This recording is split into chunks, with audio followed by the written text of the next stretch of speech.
नियम और कानून है ये पक्का, लेकिन मैं कहता हूं प्यार नाम ही भक्ति है। जब तक हृदय में प्रेम नहीं है तो हृदय उसका शुद्ध और पवित्र नहीं है। शुद्ध हृदय में ही शुद्ध विचार पैदा होते हैं, शुद्ध विचारों वाला ही भक्ति के रास्ते पे अग्रसर होता है। और जो चीज हमें गुरु से मिलती है, दुनिया में ऐसा सामान ऐसा किसी दुकान पर नहीं मिलेगा जो गुरु की दुकान पर मिलता। एक ही दुकान है ये, वहां नकली का भी मतलब नहीं है, कोई भी असली मिलेगा। इसलिए जीवन तुम्हारा सफल तभी होगा, दुनियादारी के काम करो, सभी काम करो। मेहनत के बिना कुछ नहीं मिलता इंसान को। जिस व्यवसाय में लगे हो ईमानदारी से सच्चाई से काम करो। तुम्हें अगर तनख्वाह के 20,000 मिलते हैं तो 25,000 का काम करो, तुम्हारे 20,000 40,000 के बराबर काम देंगे, बरकत देंगे। लेकिन अगर 20,000 तुम्हें मिलते हैं और काम 5,000 का करते हो, तुम्हारे घर में बरकत नहीं होगी। धोखा और दगा ना करो। धोखा दगा करने वाला इंसान कभी सुखी नहीं रह सकता। उसके अनजाने में कोई चीज हो जाती है तो पश्चाताप करना चाहिए उसके लिए। जो पश्चाताप कर लेता है वो अपने आप को सजा दे लेता है, उसके लिए कोई सजा नहीं होती। हमारे मन से सजा जो हमें दे देंगे तो हम तौबा कर लेते हैं कि आइंदा के लिए भविष्य में मैं ऐसा नहीं करूँगा। और जो आदमी अपने आप को पहचानना और जानना शुरू कर देता है वो परमात्मा को जान जाता है, क्योंकि आत्मा परमात्मा की रूप है। परमात्मा का गुण है कि वो सबके हित के काम करता है। इसलिए सारे काम करते हुए ये नहीं कि भक्ति के लिए समय जरूर निकालो। एकांत में बैठ के तुम चाहे कुछ भी करो, चाहे किताब पढ़ो, चाहे कोई कथा पढ़ो, चाहे तुम नाम का सुमरण करो, चाहे बीते सुने हुए सत्संग की बातें याद कर लो, चाहे तुम ये याद कर लो कि सत्संग में क्या प्रसाद बना था, कैसे कहाँ बैठे थे, कौन कौन थे, वो भी तुम्हारे, क्योंकि मन में मलिनता नहीं रहेगी। एकांत में बैठोगे तो तुम्हें पुरानी बात, उसने ये कहा था, उसने ये किया था, उसने ये बुरा किया, अरे तुम्हें उनसे कुछ नहीं मिलना। तुम्हें मिलना अपने सोच से, अपने विचार से, अपने कर्म से। अपना कर्म सुधारो, अपना कर्म बढ़ाओ। जो इंसान अपने कर्म को बढ़ा लेता है उसका जीवन सफल हो जाता है।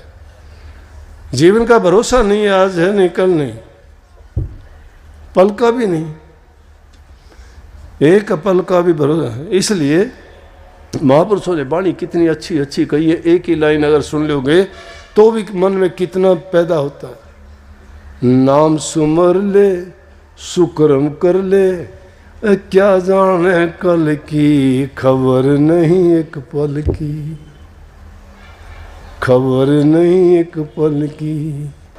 लेकिन संत अपनी पहचान नहीं देते किसी को। और जब लोप हुए संसार से नानक साहब, तो मर्दाना से पूछने लगे, मर्दाना आप पूरी जिंदगी उनके साथ रहे, आपने नानक साहब के बारे में क्या जानते हो? बोला पूरी जिंदगी में साथ रहा, सब कुछ जो उन्होंने किया मैंने देखा, लेकिन कभी भी मेरे सामने उन्होंने ये प्रकट नहीं किया कि वो खुदा का रूप लेके आए। संतों के पास वो अद्वितीय शक्ति होती है, लेकिन वो दिखाते नहीं, परंतु ना दिखाएं तो भी प्रकट हो जाती है। जहाँ जहाँ नानक साहब गए उन्होंने लोगों के भरम मिटाए, जो आडंबर पाखंड थे उनसे छुटा दिया। हरिद्वार में चले गए, लोगों का पाखंड देखा, लोग पानी सूर्य को दे रहे थे। सूर्य की तरफ मुंह करके जब पानी फेंक रहे थे, वो गए और जाके उल्टी तरफ को पानी फेंकना शुरू कर दिया। लोग बोले अरे मूर्ख क्या करता है तुम? बोला कि आप क्या करते हो? वो कहने लगे हम सूर्य को पानी देते हैं। वो कहने लगे मैं पंजाब के खेतों को पानी देता हूँ। बोला तू मूर्ख है, पंजाब के खेतों में ये पानी पहुँचेगा तेरा? कहने लगे कि आप जो पानी फेंकते हो ये पहुँचेगा क्या आपके सूर्य तक? ये इस प्रकार के जो भ्रम लोगों के दिमाग में एक बार बैठ जाते हैं, निकालने बड़े कठिन होते हैं। और लोगों ने मानना कि वाकई में बात तो सही है, पंजाब तो थोड़ी दूर होगा लेकिन सूर्य तो बेअंत, उनका कोई अंत ही नहीं है, कितने मीलों दूर होगा, वहाँ तक पानी कैसे पहुँचेगा? अगर कहीं किसी को देखा कि जीव हिंसा करता है, उनके पास जाके उनको कहने लगे कि तुम्हें जीव हिंसा करने का हक नहीं है, तुम जिसको जिंदा नहीं कर सकते उसको क्यों मारते हो? और उन्होंने प्रकट करके दिखा भी दिया उनको। जिनको जैसी बातें थी वैसी दिखाई। बगदाद में चले गए, वहाँ जाके मुसलमान फ़कीरों से कहने लगे अब अध्यात्म की बात इतनी ऊंची होती है कि बारी दुनियादारी की चीज़ें देखने वाले लोग अंदर की आंख जब तक नहीं खुलती नहीं पहचानते। आप लोग सत्संगी हो, आपको गुरु दीक्षा मिली है, गुरु मंत्र मिला है, जिसको नाम उपदेश शिक्षा कहते हैं, दीक्षा कहते हैं। और अध्यात्म उन्नति के लिए वही सही रास्ता है जो हमें सत्य तक पहुंचाता है। इस दुनिया का वह एक छोटा रूप इंसान का शरीर ही है। पूरी कुल रचना को अगर देखोगे 5 तत्व और 3 गुण से ही बनी है ये, पृथ्वी जल अग्नि वायु आकाश, और तीनों गुण रजोगुण तमोगुण और सतोगुण से। लेकिन उन परमात्मा ने कितनी अजीब तस्वीर इंसान की बनाई कि 5 तत्व और 3 गुण इसमें मौजूद हैं।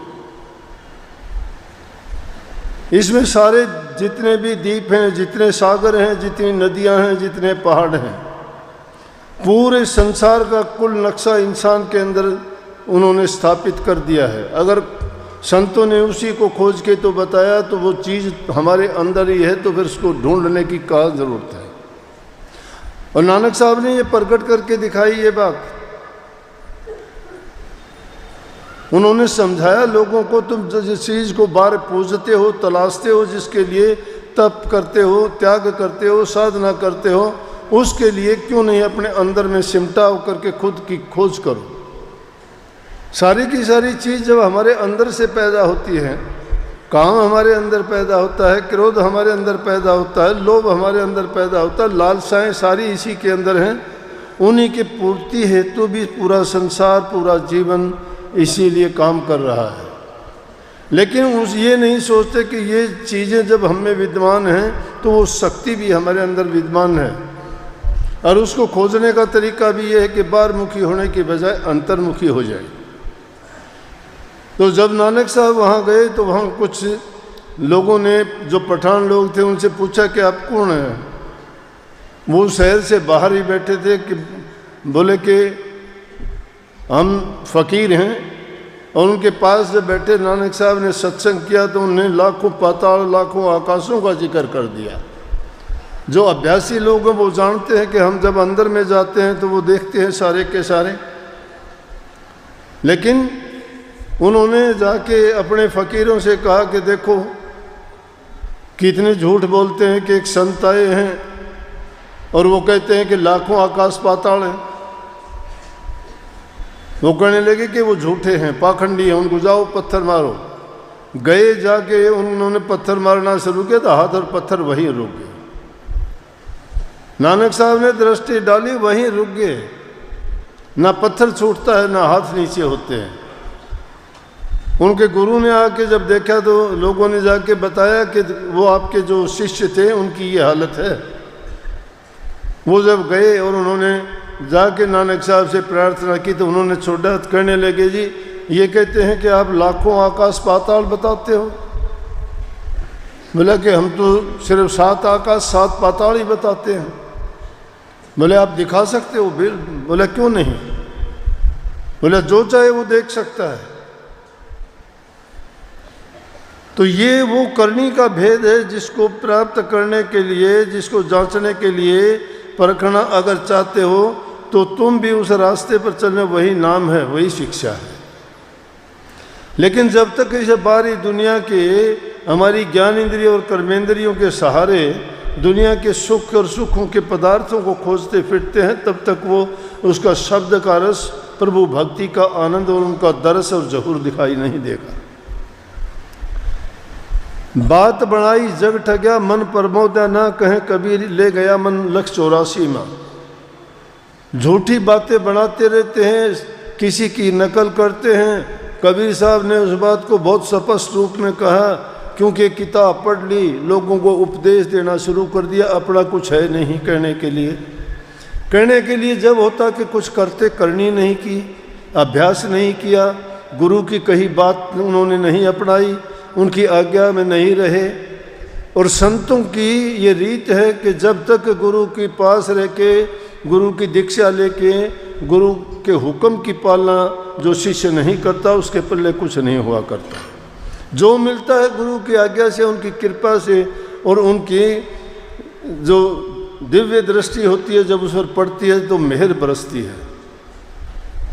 और उनकी मेहर जो प्राप्त कर लेता है उसकी करनी अपने आप होनी शुरू हो जाती है। जिस प्रकार से प्रकाश कर देने के बाद अंधेरा गायब हो जाता है, शिष्य के भी भ्रम गुरु की दृष्टि पड़ने से दूर होते चले जाते हैं। लेकिन जिसके पल्ले कुछ है ही नहीं, कबीर साहब ने कहा कि तुम कहते हो कागज़ लेखी, मैं कहता हूँ आंखें देखी। तुम कहते उलझावन हारी, मैं कहता सुलझावन हारी। बनावटी बातें क्या है, ये उलझाने वाली बात है। तर्क वितर्क आ जाएगा, बात में बात निकाल के आप पूछने और सोचने में गुजर जाओगे, लेकिन करनी कुछ भी नहीं है। रावण चारों वेदों का ज्ञाता ही नहीं, टीकाकार था। चारों वेद और 6 शास्त्रों का ज्ञाता नहीं, टीकाकार। पूरा उनको ज्ञान था, उनकी टीका की थी उसने। प्रकांड पंडित था, लेकिन वो ज्ञान किस काम आया। कहते हैं उसके 10 शीश थे, 10 शीश नहीं थे उसके। ये 10 ऋषियों ने बनाए थे चारों वेद और 6 शास्त्र, और उन 10 का ज्ञान उसको होने के कारण उसको 10 शीश कहा करते, 10 शीश वाला कहते थे उन 10 का ज्ञान होने के कारण। लेकिन उन 10 में से एक शीश जो लगा था वो गधे का था, और उस गधे के शीश के कारण उसकी अक्ल गधे जैसी थी। और वही गलती उसने माता सीता को ले जाने में की थी। साधु का भेष करके, झूठ बोल के, पाखंड से अगर वो एक योद्धा की तरह से, एक राजा की तरह से एक सेना लेके आक्रमण करके ले जाता तो आज तक ये बात नहीं होती। पाप कर्म चाहे गुप्त ढंग से करो, कैसे भी करो, पाप प्रकट हो जाता है, छिपता नहीं है। इसीलिए उस पाप के बारे में इतनी बुराइयां की जाती हैं। इसीलिए ये रात दिन बातें समझाई जाती हैं कि अपने हृदय को पवित्र करो, नियत को साफ करो, खोटे कर्मों को मन ना दो कभी भी। दिल का हुजरा साफ नहीं कर लोगे तब तक लाख कोशिश करो। अरे एक गंदा बर्तन है, उसमें कोई भी अच्छी चीज़ अगर डाल दोगे, मूर्ख से मूर्ख जानता है, वो तो चीज़ भी खराब हो जाएगी, क्या फ़ायदा होगा उसका। इसी प्रकार से हमारा हृदय रूपी बर्तन भी है। जब तक उसमें बुराइयां भरी पड़ी हैं और फिर उसमें नाम भक्ति आप करना चाहते हो, सवाल ही पैदा नहीं होता, नहीं हो सकता। जिस प्रकार से दिन और रात एक जगह इकट्ठे नहीं मिलते, उसी प्रकार से ये दोनों चीज़ें साथ नहीं रह सकती। संसार का रस लेना चाहते हो तो वो रस नहीं मिलेगा भक्ति का। अगर भक्ति का रस लेना चाहते हो तो मीरा जैसी हालत आपकी भी हो जाएगी। परिवार छोड़ दिया, घर छोड़ दिया, लोक लाज तजदी, किसी की परवाह नहीं है, मस्ती है। किस चीज़ की मस्ती, उस चीज़ को ये मायने नहीं रखते। क्या मायने रखती हैं ये चीज़ें? ये चीज़ें सब खत्म होने वाली हैं, छूट जाने वाली हैं, चंद रोज के हैं। 2 ही दिन की कल सत्संग था, उसमें 2 ही दिन का जिक्र किया था कि 2 दिन जग में जीना है, इतने पे क्यों इतराते हो। ये सारी चीज़ें मेरी तेरी में फंस के कहते हैं मेरा है। ये ना कुछ तेरा ना कुछ मेरा, ये जग जोगी वाला डेरा है। फरीद साहब ने देखा एक जगह इंसान मरा हुआ है, मिट्टी खुद ही पड़ी है, मिट्टी के अंदर उसकी लाश को दबाने के लिए कब्र के अंदर रखने को तैयार है। वो फरीद साहब उसको देख के बड़े हैरान हुए कि देखो कितना कमाल है।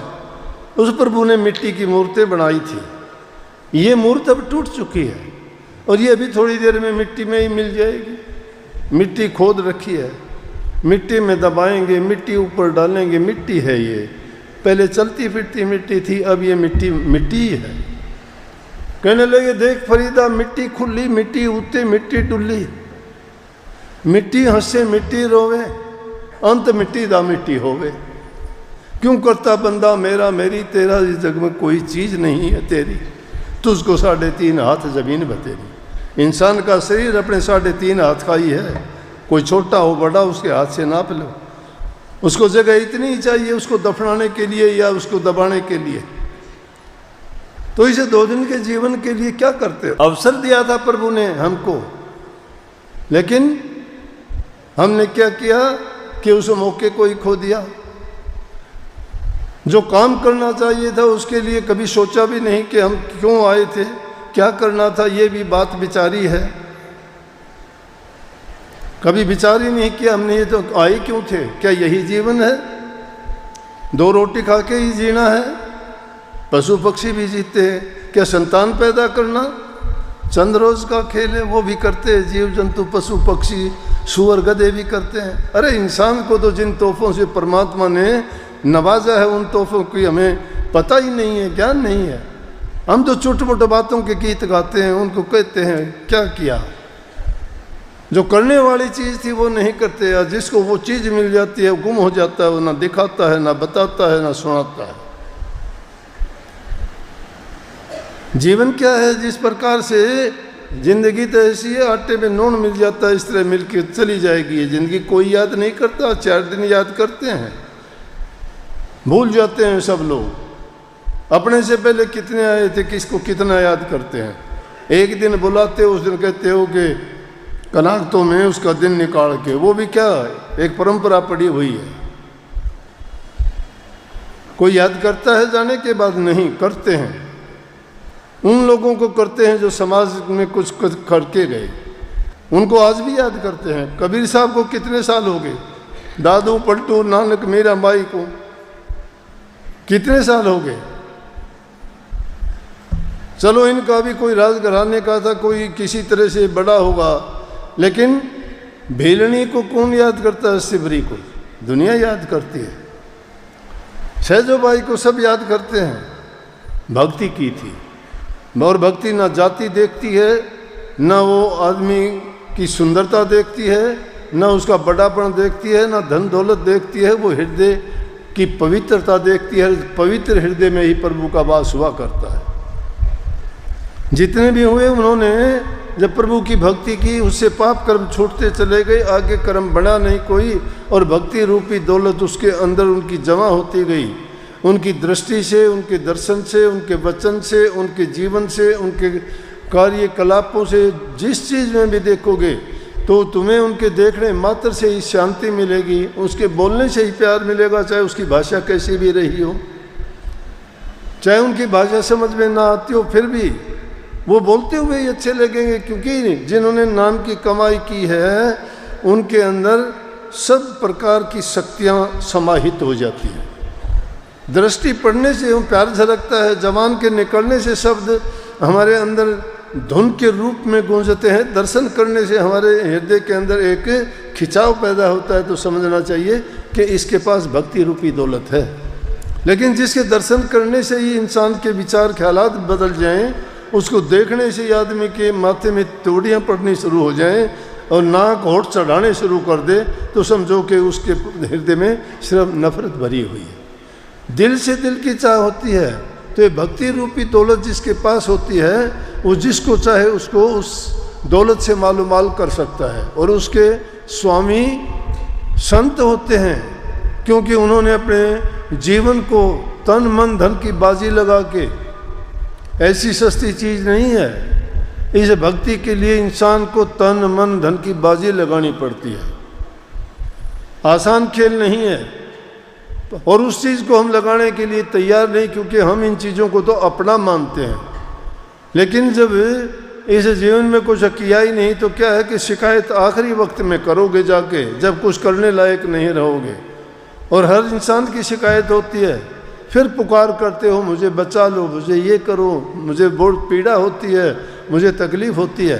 किए कर्म का फल तो सभी को भोगना ही पड़ता है, उसको कोई मिटने वाला नहीं। अगर संतों की कृपा हो और वो आपको दवा दे दें जिसको मरने से पहले मरना सीख जाओ। मरने से पहले मरना क्या है कि सब चीज़ों के होते हुए भी आप उन चीज़ों से परहेज कर जाओ।